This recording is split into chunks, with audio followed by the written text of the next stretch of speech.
மொத்தத்திலே வந்து வேலைக்கு கவர்மெண்ட் வேலைக்கு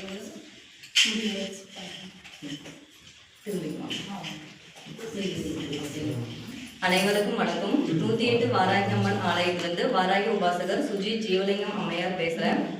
அம்மா பார்த்தீங்க அப்படின்னா 2 பஞ்சமிக்கு முன்னாடி நம்ம ஆலயத்துக்கு வந்தாங்க. என்ன காரணமாக வந்தாங்க அப்படின்னா, தன் மகளுக்கு திருமணம் வரும் 4 வருஷமாக தடைப்பட்டு இருப்பதாகவும் அந்த திருமணம் சீக்கிரமாக கூடி வரணும்னு சொல்லிட்டு அம்மா கிட்ட உத்தரவு கேட்டாங்க. அம்மா சொன்னாங்க ரொம்ப நல்லபடியாக நடக்கும்னு சொல்லிட்டு இந்த 2 பஞ்சமிக்குள்ளேயே பொண்ணுக்கு அரசாங்க உத்தியோகங்கள் இருக்கிற மாப்பிள்ளைன்றது அமைஞ்சிருக்கு. பொண்ணும் மாப்பிள்ளையும் நீடூடி வாழ வேண்டும் என்று வாராகி அம்மனிடம் வேண்டிக் கொள்கிறேன். நன்றி, வணக்கம். ஜெய் வாராகி. அப்படியே சுத்திர எடுத்துருவோம். ஒரு 5 பேருக்கு கவுனில் வச்சு கொடுக்குறேன்.